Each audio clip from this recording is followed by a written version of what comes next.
HighBridge, a division of Recorded Books, presents Championship Behaviors, a Model for Competitive Excellence in Sports, by Hugh McCutcheon, forward by Thad Levine, read by Hugh McCutcheon. Forward. One of the first times I met Hugh, we sat shoulder to shoulder, engrossed in a deep conversation while assessing the spectacle that played out in front of us. We were watching our respective sons play their hearts out in a highly contested 9 and under basketball game. Cognizant of Hugh's exceptional coaching reputation, I had steeled myself for a technical conversation of how to properly implement the 1-3-1 zone defense. Instead, Hugh led me in a masterclass in how sports provide an invaluable forum, especially for children, to hone their emotional control skills and how much those skills serve as an invaluable foundation for not only athletic but also academic, professional, and familial achievements. The referee blew a shrill whistle and registered a foul. In response to the perceived injustice, the aggrieved player slammed down the ball as unwanted tears uncontrollably streaked down his face. As members of the semi-packed fieldhouse aspired to distance themselves from a child wallowing in the throes of immaturity, Hugh energetically spoke of the amazing opportunity that this moment of emotional adversity presented for shaping this boy not only as an athlete but more importantly as a young man. Hugh saw past the frenzied outburst and identified an opportunity for authentic growth. I have been blessed to hear Hugh share his wisdom professionally as a valued consultant to the Minnesota Twins, academically as a TED speaker, and socially as a dear friend. Hugh has helped shape me as a coach, father, husband, colleague, and leader in a highly competitive professional sports industry. Hugh's teachings transcend sport and apply brilliantly to parenting and business. As such, Championship Behaviors, while grounded in athletics, equips listeners with tools to not only survive but also thrive across all facets of life. Hugh's career has been inextricably connected to competitive excellence at the professional, collegiate, and Olympic levels, but he would be the first to urge people not to singularly associate success on the court with success as a coach. Quite to the contrary, in Championship Behaviors, Hugh offers an enlightened view of sports as a vehicle to develop skills to optimize athletes' contributions to the betterment of society. Hugh's commitment to develop not only athletes, but more importantly, dynamic people, is his superpower. Drawing on decades of coaching experience and achievements, Hugh has refined what he describes as the 3 pillars of development: physical, mental, and social. Most coaches focus primarily, if not exclusively, on physical talent because they are preoccupied with wins and losses, the alleged ultimate outcome of competition. Hugh believes that if you value the process, coaches must invest in developing mental and social skills in addition to physical skills. Scientific research proves that physical skill is not simply innate, but that it can be developed through effective and efficient practice methods. Mental skills span focus and decision-making to emotional control. Social skills speak to a player's dedication to the team above self and commitment to invest in the development of one's teammates and share in their challenges. A championship-caliber player marries refined physical skills with superior mental resiliency and the unflagging social awareness to elevate their own performance and the performance of teammates. A championship coach provides players with superior resources and a safe environment rich with competitive opportunities to improve these championship behaviors. Hugh sets an elite standard of excellence for coaches. He establishes the cornerstones of championship-caliber coaching as heightened awareness and the ability to teach, coach, and mentor. Those embracing the skill of coaching alone may fall short of providing the resources necessary for an athlete to grow, develop, and achieve excellence. By training in game-like environments, effective learning can enhance an athlete's ability to refine talent as well as harness emotional control. Exceptional coaches maximize their athletes' and teams' ability to achieve at the highest level. Extraordinary mentors foster safe, trustworthy environments and have unparalleled abilities to connect with the heads and the hearts of their athletes. Hugh has expertly used sports to craft a proven paradigm of physical, mental, and social development. Whether listeners are athletes seeking to benefit from Hugh's decades of coaching wisdom, coaches, business leaders aspiring to improve their teaching, coaching, and mentoring skills, or parents eager to provide their children with the tools to be the best version of themselves, Championship Behaviors provides the perfect blueprint. Thad Levine, Senior VP and General Manager, Minnesota Twins. Preface: My Pursuit of Excellence.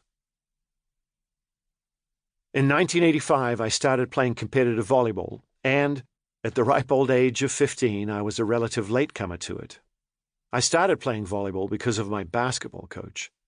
We were warming up for a game, and I decided that I'd try to dunk the basketball. It certainly wasn't going to involve any slamming, but maybe, if everything lined up, I could get the ball to sneak over the edge of the rim with two hands. I couldn't palm the basketball at the time. Sure enough, to everyone's surprise, including mine, I did just that. Emboldened, I decided to have another go the next time around, but this time I was really going to put the boosters on.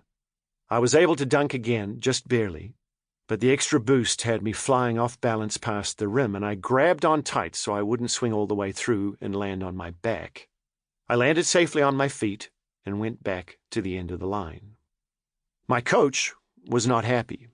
Showboating was apparently what I was doing, swinging on the rim, and there was no room for that.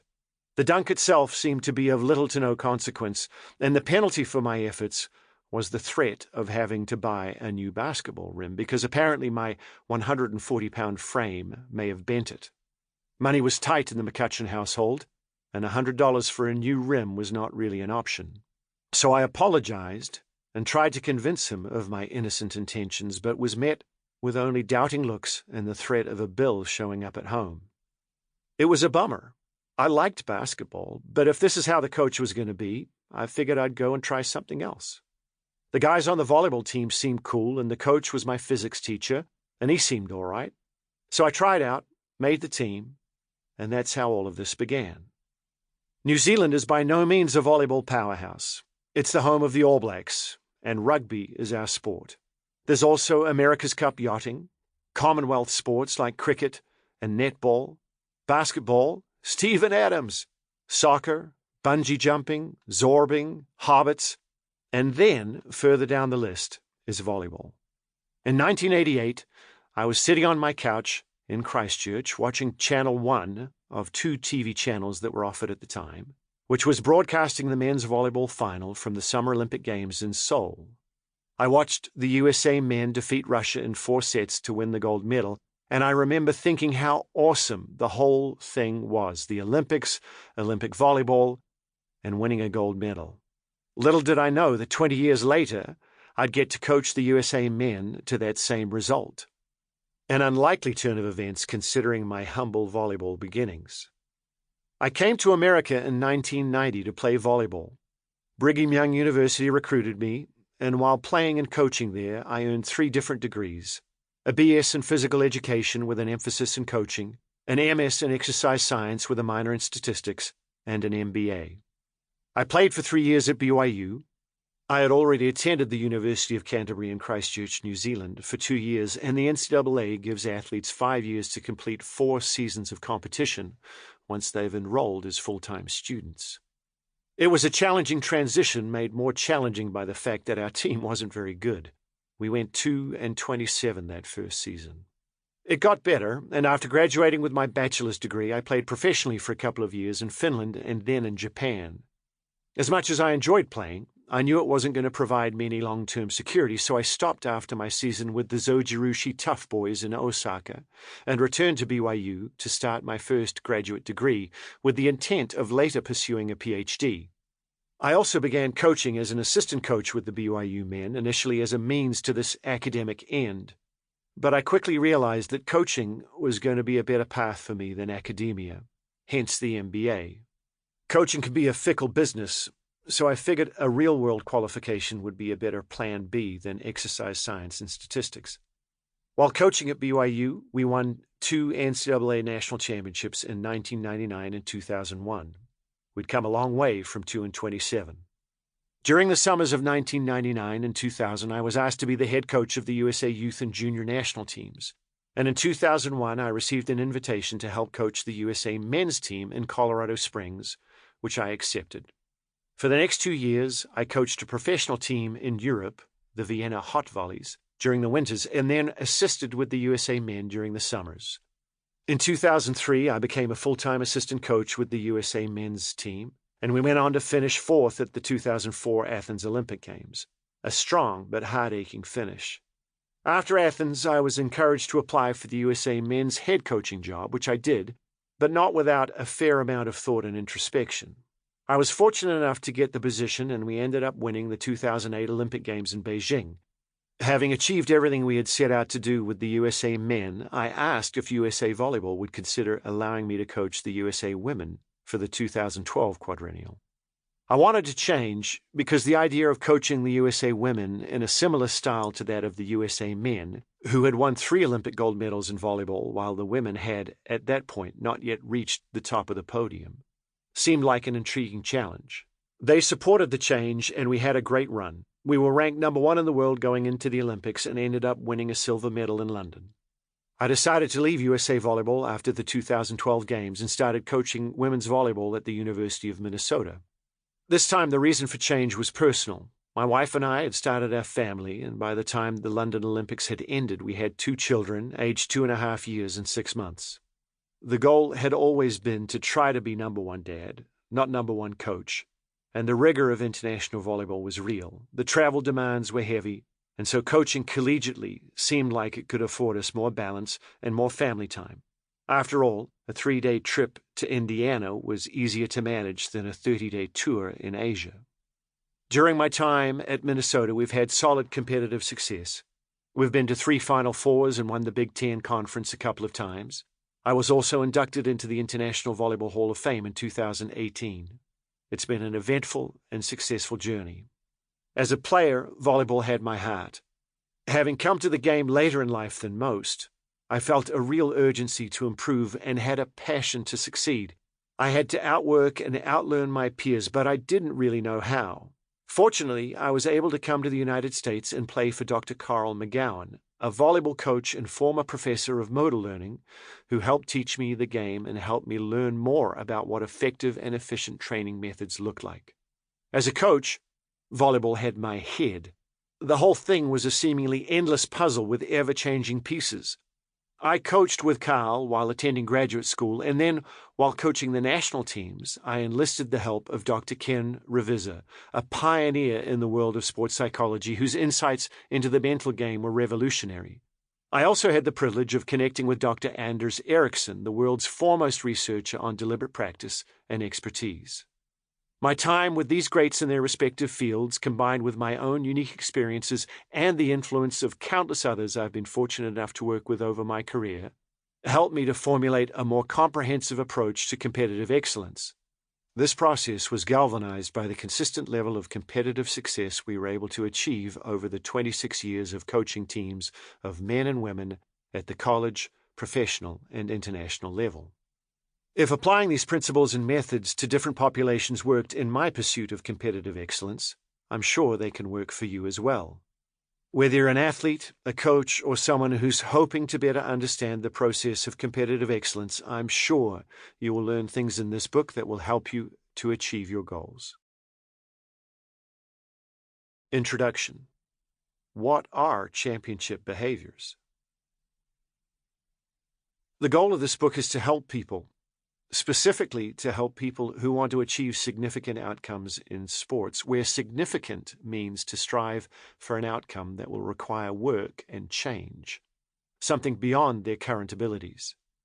It is a practical guide to goal achievement through a process of competitive excellence that speaks to the art and the science of that pursuit. We talk about principles and methods that have led to efficient and effective learning and consistent competitive success. We cite some research, but more importantly, discuss how this research applies and explain why you should apply it. We also discuss the humanity of sports, the personal challenges and the interpersonal connections that sports afford us, as well as the significant benefits that come from both. the stuff that makes sports great. The path to achievement in sports, particularly regarding coaching and skill development, needs clearer definition, and that is a main impetus for writing this book. To start, merely from an academic perspective, there isn't a strong educational pathway in coaching.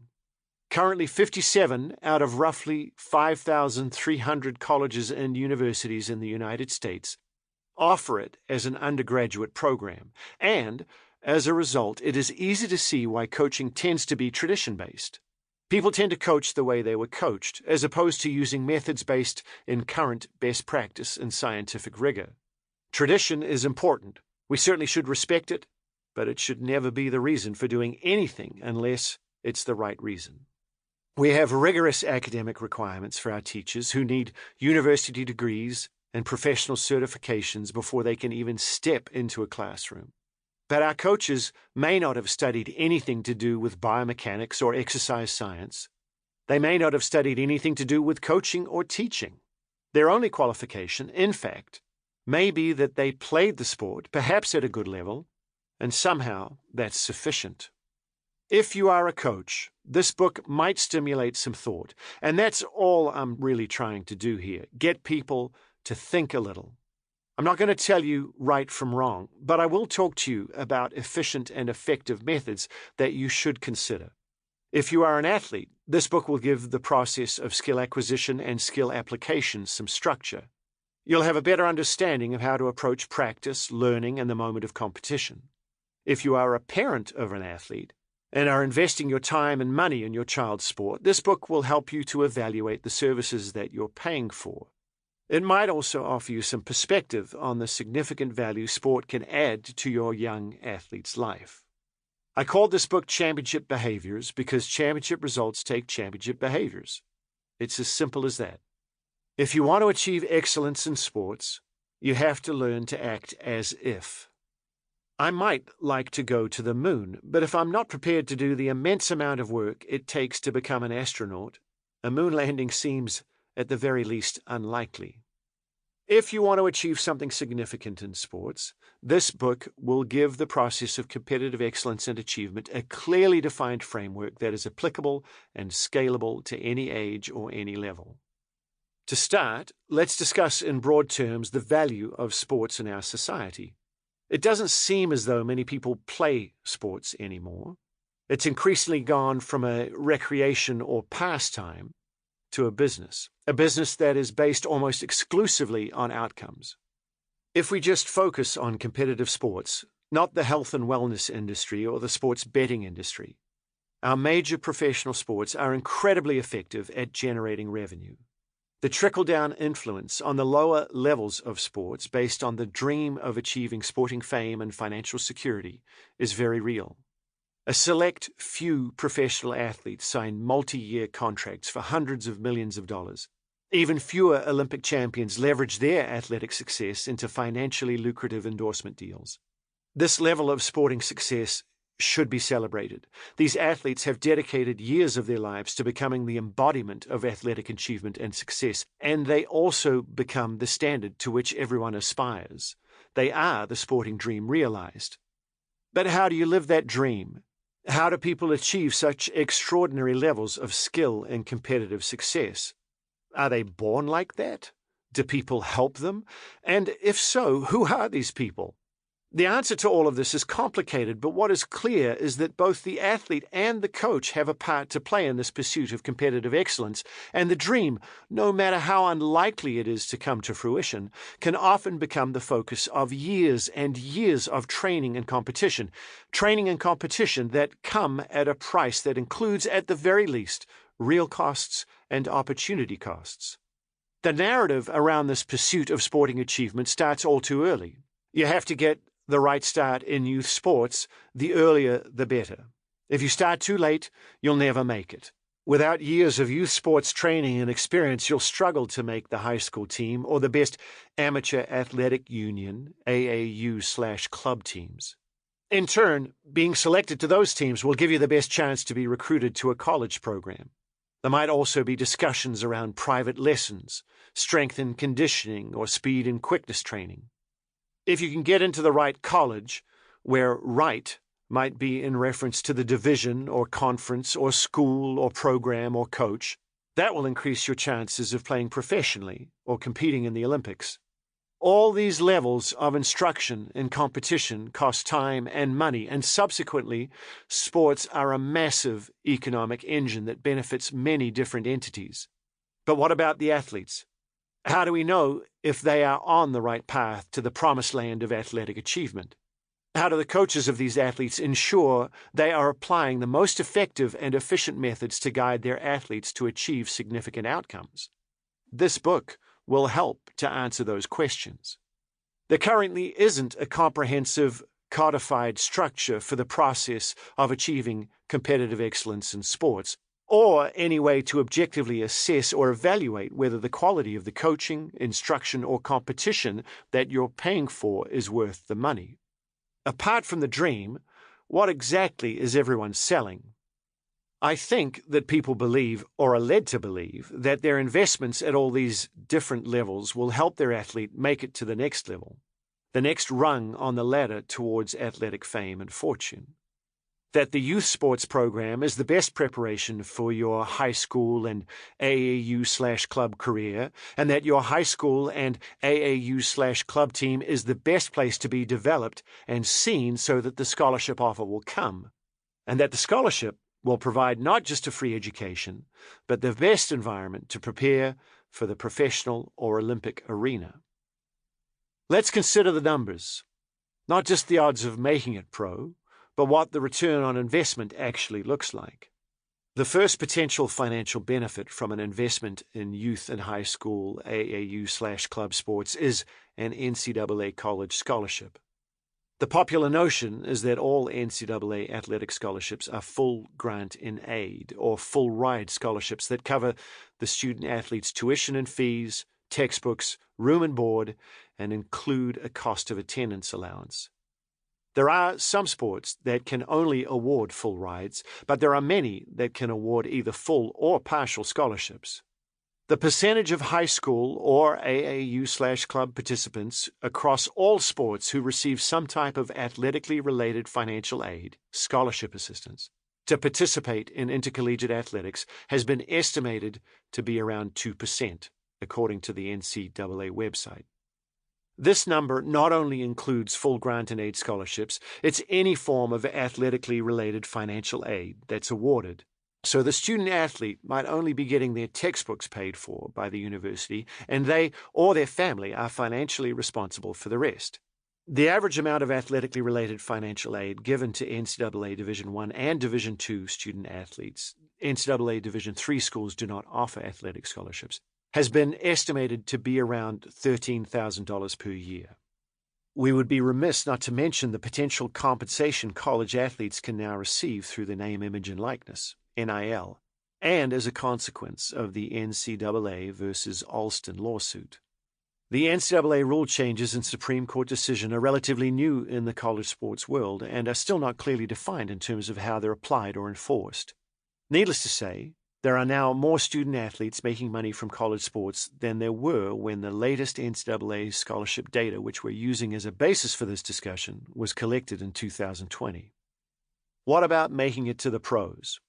If we use NCAA college football as our first example, what are the chances of getting drafted?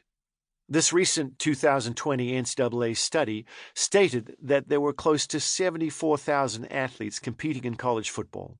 Of those 74,000, approximately 16,400 were draft eligible, but only 254 athletes were drafted by the NFL. That's 1.55% of draft-eligible athletes and only 0.34% of all NCAA football participants who make it. In NCAA basketball, the odds were even smaller. There were close to 19,000 athletes on the men's side, of whom approximately 4,200 were draft-eligible. On average, 52 NCAA athletes are drafted by the NBA each year. There are 60 picks, and the other 8 tend to go to athletes outside of the collegiate system. That's 1.24% of all draft-eligible athletes and only 0.27% of all NCAA men's basketball participants getting drafted. In NCAA women's basketball, there were approximately 16,500 athletes participating. of which 3,700 were deemed to be draft eligible. Of the 36 total draft picks in the WNBA, 31 went to NCAA collegiate athletes, and like the men, the other 5 picks went to athletes outside of the collegiate system. That's 0.84% of draft-eligible athletes and 0.19% of all women's college basketball athletes making it to the league each year. These are the odds of going from college to the pros. The odds of making it from high school to the pros get even smaller. Again, if we use the NCAA data from 2020 and use football as the example, there were 1,613,000 high school football players in the United States, and 7.3% of those high school players, or 73,712, were recruited to play in all 3 divisions of NCAA football. 2.9%, or 29,018, competed at the Division I level.